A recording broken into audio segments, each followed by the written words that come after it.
How to bulk unsubscribe from emails. Hi guys, let's get started immediately.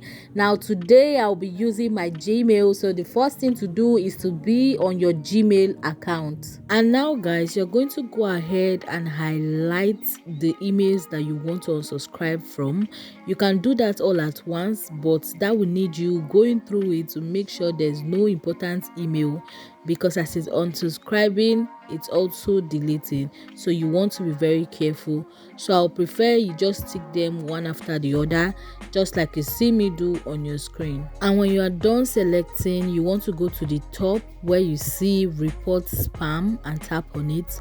Now you see the unsubscribe button, you want to tap on it, and this will unsubscribe you from all those emails, and also it will be deleted.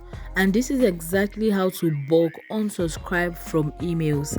Now guys, if you found this video helpful, you want to click on the subscribe button to subscribe to this YouTube channel for more useful tutorials like this. Now I will see you in my next video. Bye.